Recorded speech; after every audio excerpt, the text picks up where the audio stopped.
딸랑 하고 맑은 종소리가 울렸습니다. 오후 7시 대박 정육점 주인 박동훈 씨는 칼을 닦던 손을 멈추고 고개를 들었습니다. 가게 안으로 들어선 손님은 김순례 할머니였습니다. 80줄에 들어선 할머니의 허리는 마치 묵직한 짐을 평생 짊어진 듯 깊게 굽어져 있었습니다. 낡은 몸빼 바지와 뒤축이 다른 털신발은 할머니의 고단한 세월을 고스란히 보여주는 듯 했습니다. 동훈 씨는 늘처럼 연민을 느꼈습니다. 폐지나 빈 병을 주어 생활하는 분이라 가장 저렴한 국거리라도 챙겨드리고 싶은 마음이었습니다. 하지만 할머니가 꺼내놓는 물건은 동훈 씨의 연민을 산산조각 냈습니다.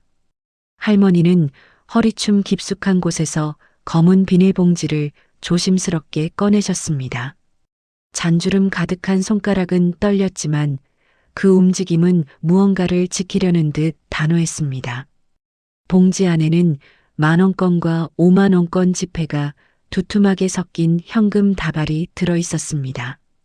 흙먼지와 땀 냄새가 섞인 이 돈은 할머니가 얼마나 오랜 시간 동안 힘들게 모았는지 짐작하게 했습니다. 그야말로 눈물과 땀이 배어 있는 돈이었습니다. 동훈 씨는 그 돈에서 왠지 모를 비장함마저 느꼈습니다. 할머니는 그 돈뭉치를 계산대 위에 툭 내려놓으시더니 초조한 듯 입술을 깨물며 말씀하십니다. 목소리에는 다급함과 숨겨진 불안감이 스며 있었습니다. 사장 양반, 오늘도 제일 좋은 놈으로 줘봐. 기름기 잘잘 흐르는 특등급 한우, 등심이나 채끝으로 해서 딱 10kg 줘. 빨리빨리 좀 해줘. 동훈 씨는 그 자리에서 얼어붙었습니다. 한우 10kg이라니요. 그 금액은 150만 원이 넘는 큰 돈입니다. 일주일 전부터 매일 6kg씩을 사가시더니 오늘은 아예 10kg 양이 늘어난 것입니다. 동훈 씨의 직감은 단순한 소비가 아니라 무언가 위험하고 수상한 일이 벌어지고 있다고 경고했습니다. 그는 도마 위에 칼을 잡고도 고기를 썰지 못하고 멍하니 할머니를 바라보았습니다.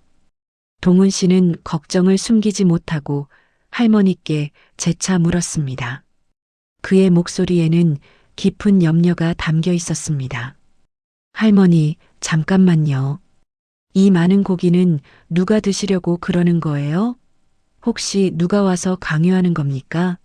자식들이 무리한 부탁이라도 하는 건가요? 제가 그냥 지나칠 수가 없습니다. 순례 할머니의 표정은 순식간에 차갑게 굳어집니다. 주름진 눈매가 매섭게 위로 치켜 올라가더니 동훈 씨의 선의 어린 질문을 거칠게 잘라내셨죠. 마치 자신의 가장 은밀한 비밀을 건드린 사람에게 보이는 듯 격렬하게 반응하셨습니다. 할머니의 목소리에는 짜증과 함께 극도의 경계심이 섞여 있었습니다. 할머니는 돈을 세는 동훈 씨의 손을 채근하며 시계를 힐끗 보기도 했습니다.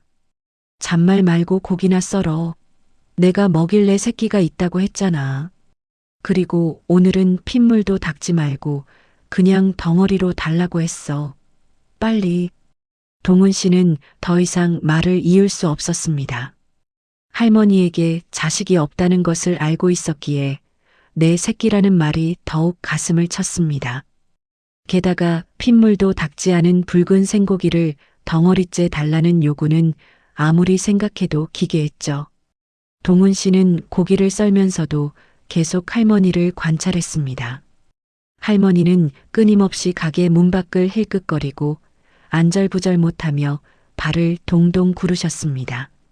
누군가에게 정해진 시간 안에 고기를 전달해야만 하는 사람처럼 초조해 보였죠. 밖에서 자신을 기다리는 누군가에게 들킬까봐 두려워하는 모습이었습니다. 동훈 씨의 머릿속에는 보이스피싱, 가정폭력, 빚쟁이 같은 끔찍한 단어들이 떠올랐습니다.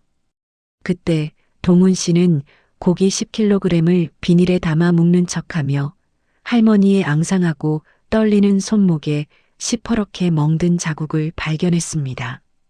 그것은 누군가의 강한 소나기에 잡혀 생긴 듯한 폭력의 흔적이었습니다. 그 순간 동훈 씨의 막연했던 의심은 차가운 확신으로 변했습니다. 분명 누군가에게 협박당하고 있는 거야. 내가 아니면 이 할머니를 구할 사람이 없어. 그는 끓어오르는 분노와 할머니를 향한 연민을 억누르며 고기 포장을 마쳤습니다. 고기를 받아든 할머니는 동훈 씨에게 눈길 한 번 주지 않고 뒤돌아 리어카로 향했습니다. 10kg의 무게는 80세 노인의 힘으로는 감당하기 버거운 짐이었습니다. 하지만 할머니는 끙소리 한 번 내지 않고 묵묵히 그 붉은 고깃덩어리를 리어카에 싣습니다. 낡은 리어카 바퀴가 흙먼지를 일으키며 끼익 끼익하고 애처로운 소리를 내며 골목길을 돌아 사라집니다. 동훈 씨는 가게 문턱까지 나와 할머니의 굽은 뒷모습을 한참 동안이나 바라보았습니다. 붉은 고기 덩어리를 싣고 멀어지는 할머니의 그림자는 오늘따라 유난히 길고 위태로워 보였습니다. 동훈 씨의 가슴에는 외면할 수 없는 정의감과 책임감이라는 커다란 돌덩이가 쿵 하고 내려앉은 밤이었습니다. 그는 그날 밤 내내 복잡한 생각으로 잠을 이루지 못했습니다. 다음 날 해가 뜨자마자 정육점에는 평소보다 더 많은 손님들이 모여들었습니다.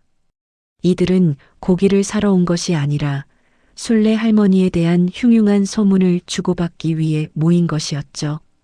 폐지 줍던 노인이 갑자기 매일 수백만 원짜리 한우를 사간다는 이야기는 가난하고 평화로운 이 동네에서는 초대형 사건일 수밖에 없었습니다.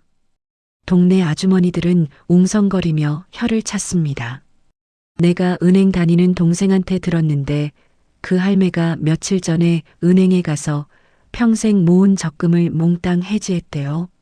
자식도 없는데 무슨 돈이 그렇게 필요하겠어요? 분명 누가 시킨 거지.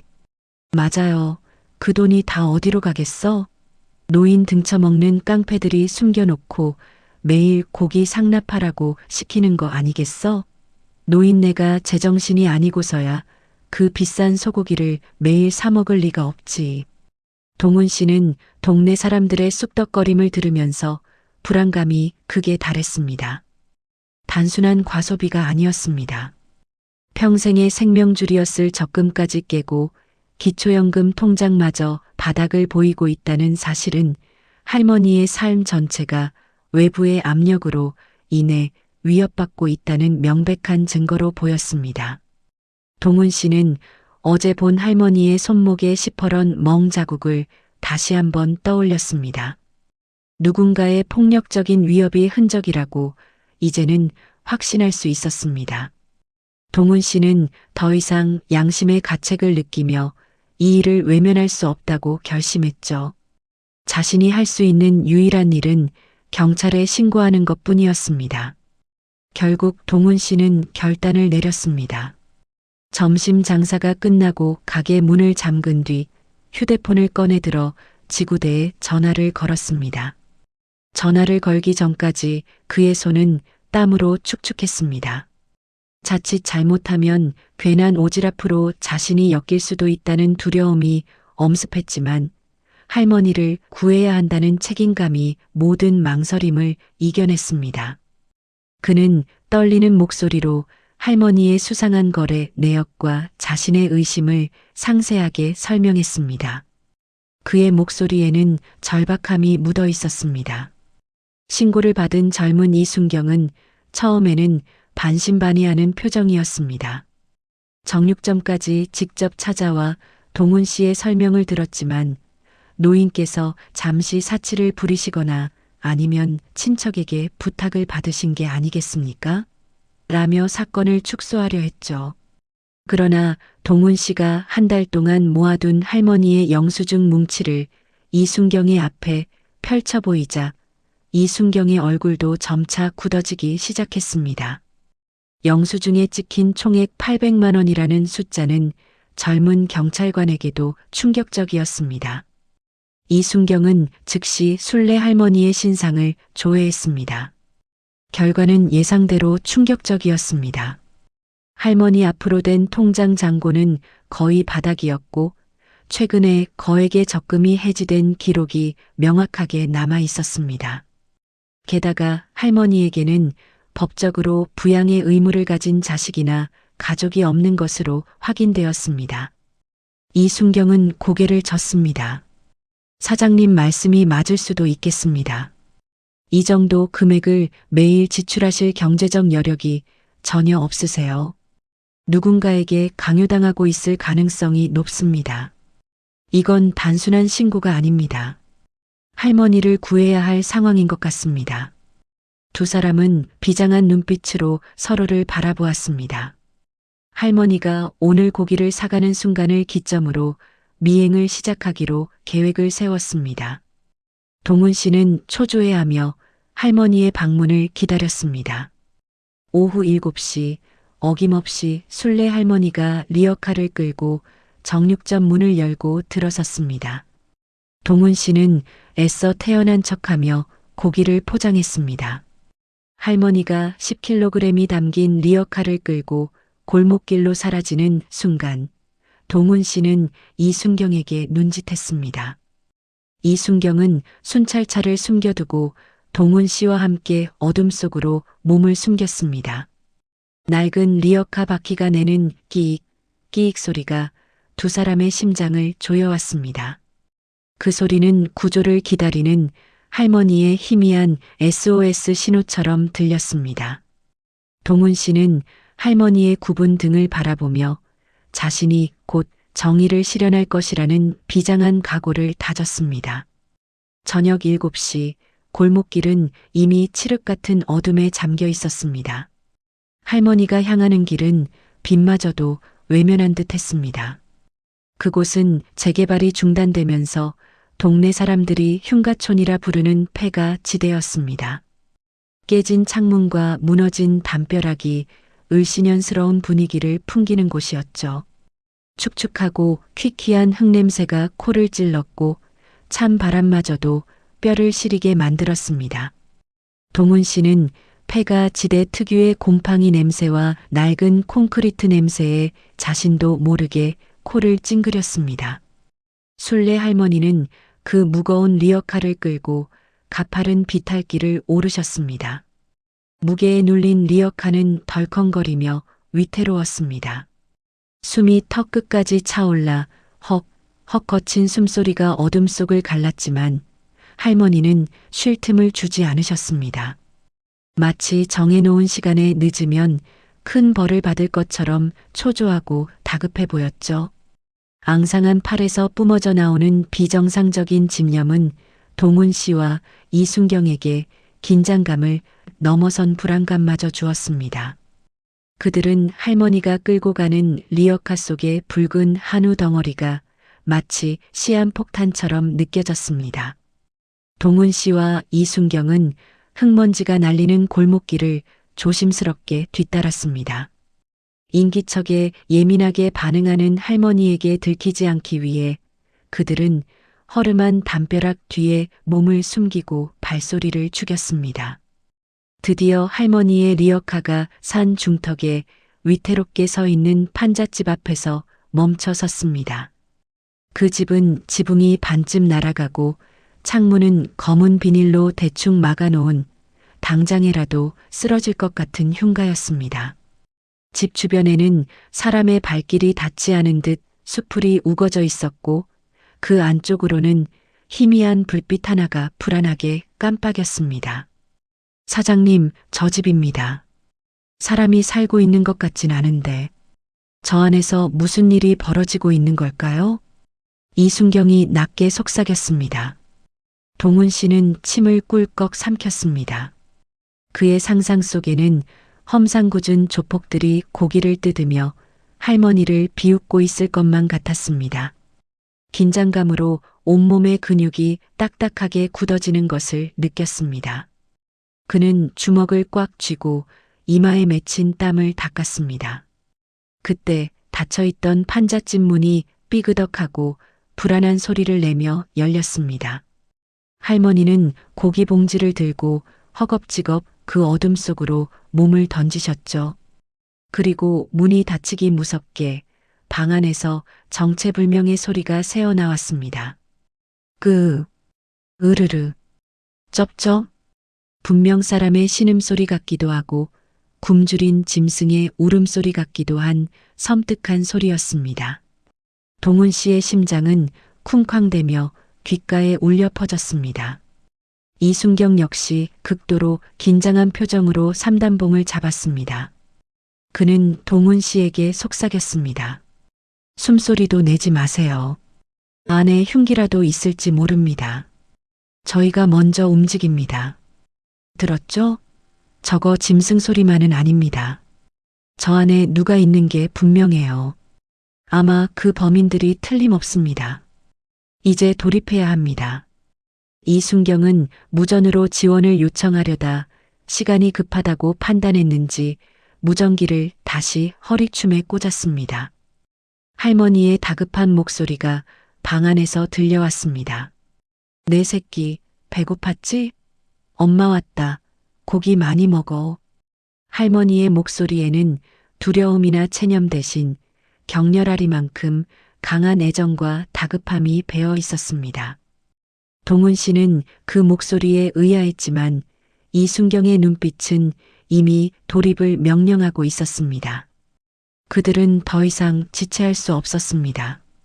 할머니가 위험에 처해 있을지도 모른다는 생각에 두 사람은 문 앞으로 바싹 다가섰습니다. 문틈 사이로 새어나오는 희미한 불빛은 마치 진실을 가두어 놓은 비밀의 문처럼 느껴졌습니다. 동훈 씨는 숨을 멈추고 이순경이 돌입 신호를 보내기를 기다렸습니다.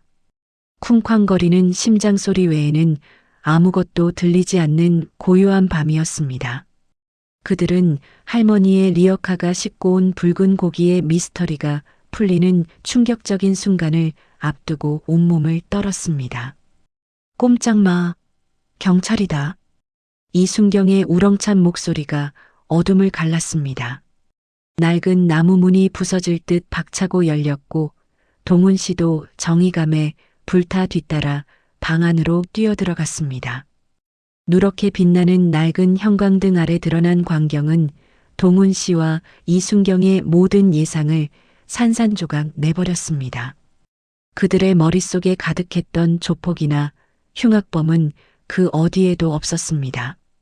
그들이 마주한 것은 인간의 가장 깊은 슬픔이 만들어낸 처참하고도 숭고한 광경이었습니다. 방 안을 가득 채운 것은 수십 마리의 개들이었습니다. 다리가 3개인 개, 눈병을 앓는 개, 털이 듬성듬성 빠진 개 등 하나같이 병들고 버려진 유기견과 들개들이었습니다. 개들은 굶주린 채 뼈만 앙상하게 남아 있었지만 할머니가 던져준 핏물이 뚝뚝 떨어지는 생고기 덩어리를 향해 이성을 잃은 듯 달려들었습니다. 으르렁거리는 소리와 고기 뜯는 소리가 방 안을 채웠습니다. 최고급 한우가 짐승들의 먹이가 되어 바닥에 뒹굴고 있었습니다. 개들 틈 사이 방 한구석에는 떼국물이 흐르는 누더기를 걸친 젊은 남자가 웅크리고 앉아 있었습니다. 그는 지적 장애를 앓고 있는 노숙 청년으로 보였습니다. 청년의 눈빛은 순수했지만 세상의 풍파에 지친 듯 공허했습니다. 할머니는 그 청년의 입에도 가장 부드러워 보이는 한우 살코기를 정성껏 찢어 넣어주고 있었습니다. 청년은 아이처럼 해맑게 웃으며 고기를 받아 먹었습니다. 청년의 얼굴에는 기름기와 핏물이 묻어 있었지만 할머니의 손길은 더없이 자애로웠습니다. 엄마, 고기 맛있다. 오늘은 2개 주네. 히. 청년이 어눌한 발음으로 중얼거리자 순례 할머니는 청년의 더러운 머리를 쓰다듬으며 눈물을 글썽이셨습니다. 그 눈물은 두려움이 아닌 한없는 안도감과 애정의 눈물이었습니다. 할머니의 눈빛은 마치 40년 전의 기억을 되새기는 듯 먼 곳을 바라보고 있었습니다. 그래, 많이 먹어라, 내 새끼. 고기 국물도 못 먹여서 엄마가 한이 맺혔는데, 이제 엄마 돈 많아. 배 터지게 먹어라. 이 순간, 동훈 씨의 머릿속에는 섬광처럼 할머니의 모든 기이한 행동이 하나로 연결되었습니다. 할머니는 정신이 온전치 못하셨던 겁니다. 깊은 치매와 망상에 빠진 할머니에게 길가의 배고픈 짐승들과 갈 곳 없는 노숙 청년은 40년 전 세상을 떠난 자신의 아들이었습니다. 가난 때문에 병든 아들을 제대로 먹이지 못하고 떠나보냈다는 지독한 죄책감과 모성애가 할머니의 정신을 지배하고 있었던 것이죠. 할머니는 자신의 전 재산을 털어 이 버려진 생명들에게 한우 잔치를 벌여주고 계셨던 겁니다. 핏물도 닦지 말라고 했던 이유, 매일 10kg의 고기를 요구했던 이유가 모두 이들에게 배불리 먹여야 한다는 어머니의 맹목적인 집착 때문이었습니다. 방벽에 붙어 있는 빛바랜 흑백 사진 한 장이 진실을 확인시켜 주었습니다. 빡빡 깎은 머리의 어린 소년 사진. 바로 40년 전 할머니 곁을 떠난 아들의 사진이었습니다. 할머니는 그 사진을 바라보며 연신 눈물을 닦으셨습니다. 경찰 아저씨들, 우리 아들들 잡아가지 마요. 내가 고기 훔친 거 아니야. 내 돈 주고 샀어. 건드리지 마. 할머니는 뼈만 남은 앙상한 팔을 활짝 벌려 개들과 노숙 청년을 가로막고 섰습니다. 그 모습은 세상의 모든 위협과 오해로부터 자식을 지키려는 거대한 어머니의 모습이었습니다.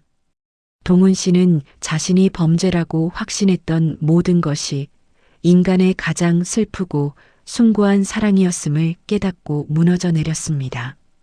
비릿한 냄새가 진동하는 이 폐가 안에서 동훈 씨는 생애 처음으로 가장 뜨겁고 진한 인간의 냄새, 즉 모성애를 맡았습니다.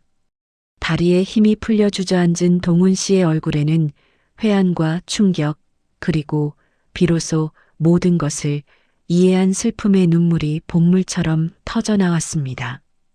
이순경 역시 고개를 숙인 채 눈가를 훔쳤습니다. 동훈 씨는 땅바닥에 얼굴을 묻고 소리 죽여 오열했습니다. 동훈 씨는 바닥에 주저앉아 목 놓아 흐느꼈습니다.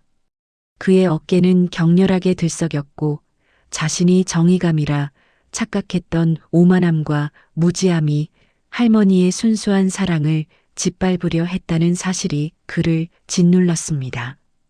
경찰까지 불러 할머니를 협박범의 피해자로 몰아세우려 했던 자신의 경솔함을 동훈 씨는 용서할 수 없었습니다. 그는 할머니 앞에 무릎을 꿇고 진심으로 사죄하고 싶었지만 그의 입에서는 죄송하다는 말밖에 나오지 않았습니다. 할머니는 영문을 모른 채 흐느끼는 동훈 씨를 보며 마치 떼쓰는 어린 아들을 달래듯 주머니에서 꼬깃꼬깃한 사탕 하나를 꺼내 내미셨습니다. 울지 마. 배고파서 그래. 이거 먹으면 힘이 날겨. 할머니의 눈빛에는 그저 슬퍼하는 아들을 위로하는 어머니의 따뜻한 시선만이 담겨 있었습니다. 그 사탕 한 알에 담긴 무한한 모성애의 무게는 동훈 씨가 평생 팔아온 그 어떤 한우 10kg보다 무겁고 갇히게 느껴졌습니다. 동훈 씨는 사탕을 받아들고 떨리는 손으로 입에 넣었습니다. 달콤한 맛이 났지만 눈물과 섞여 짰습니다. 이순경은 조용히 무전기를 끄고 구청 복지과와 유기동물 보호소에 연락을 취했습니다. 경찰의 개입은 이제 체포나 처벌이 아닌 할머니와 버려진 생명들을 위한 보호와 지원을 요청하는 방향으로 완전히 바뀌었습니다. 할머니의 사연은 단순한 노인 치매가 아니라 평생의 한이 빚어낸 슬프고도 아름다운 모성애의 역사였으니까요. 노숙 청년은 적절한 복지시설로 인계될 예정이었고 병든 유기견들은 전문적인 치료를 받을 수 있도록 조치되었습니다. 이순경은 할머니의 낡은 통장 잔고를 보며 조용히 고개를 숙였습니다. 할머니의 전 재산은 텅 비어 있었지만 그분의 사랑은 세상에서 가장 충만한 부자였습니다. 며칠 후 대박 정육점에는 작은 변화가 찾아왔습니다. 오후 7시 순례 할머니가 리어카를 끌고 들어오시는 시간이 되면 동훈 씨는 미리 고기를 손질해 놓습니다. 이제 핏물은 깨끗하게 닦았고 먹기 좋게 부위별로 나누어 정성껏 포장했습니다. 할머니가 평소처럼 현금 다발을 내밀자 동훈 씨는 할머니의 앙상한 손을 따뜻하게 잡아드립니다. 그의 손에는 더 이상 의심의 눈빛이 아닌 깊은 존경과 연민이 가득했습니다. 할머니, 오늘은 고기 10kg 말고 12kg 받으세요. 이 2kg은 제가 우리 아드님들께 드리는 특별 서비스입니다. 동훈 씨는 할머니의 귀에 대고 속삭였습니다. 아드님들, 제가 몰래 봤는데요. 참 씩씩하고 예쁘더라고요. 많이 먹고 건강하라고 제가 꼭 전해달라고 하셨어요. 할머니의 주름진 얼굴에 해맑은 미소가 피어났습니다. 그 웃음은 세상의 근심을 잊은 듯 순수하고 아름다웠습니다.